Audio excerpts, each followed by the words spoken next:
you, and then you were in the middle of everything, you see. A sort of capping process like this. So,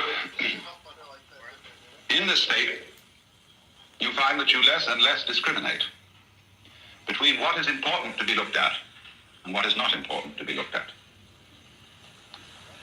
In order to enter this state, the first thing that is necessary is to slow down, to suspend judgment on what you ought or ought not to be doing. And here I would say then that I'm describing the initial stage of a process of meditation. And in talking in general about meditation, it is absolutely essential to understand that one cannot meditate correctly if you do it as a preparatory exercise for something else. Meditation is not self-improvement. Do not enter into it under any such delusions. There is no one to be improved. Meditation is a form of enjoyment. It's a way of digging the universe, if I may put it so slangily. Meditation is not meditating on anything. This always bothers Orientals. When somebody says, well, while we do this or that, we meditate. Well, a Westerner always says, what do you meditate on? An Oriental can't understand that. We don't meditate on anything. Meditation isn't about anything. It isn't like thinking about. It's simply a clarification of consciousness. And can be about anything or nothing. What's the first thing you do when you wake up in the morning? If you're checking your phone, stop that.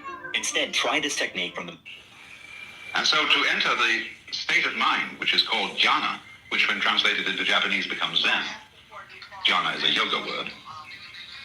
The first thing that's necessary is then to slow down and to abandon notions of what it is important to do and what it's not important to do.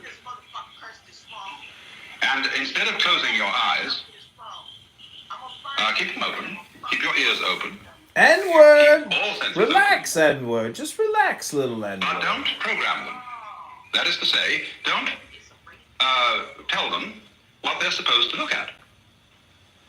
Let them simply fall upon, or let everything that is there to be heard or seen arrive. Why don't you change your PTR, Edward? You look disgusting. You make me want to vomit. Let your ears hear whatever they want to hear. Let your nose smell whatever it wants to smell. And let your sense of touch feel whatever it wants to touch.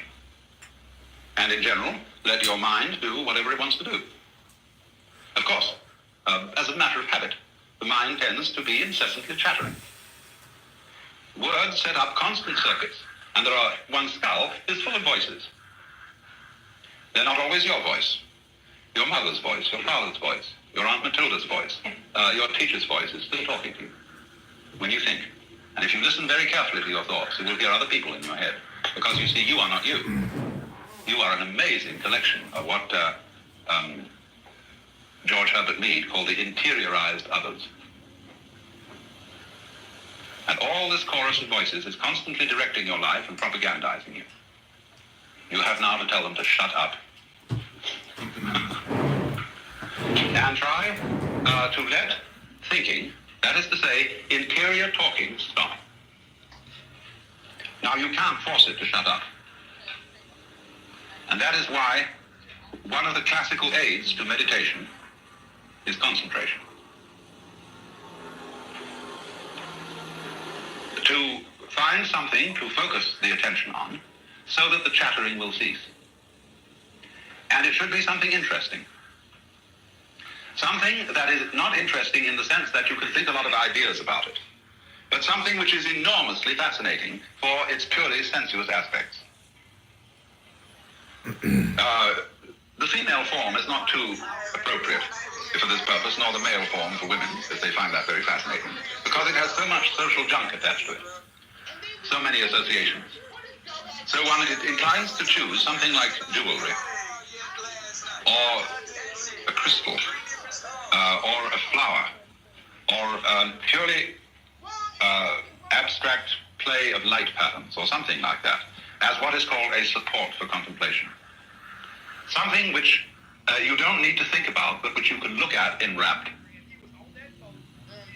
And as you acquire this way of becoming wordlessly interested and fascinated with any focal point of consciousness, you will begin to see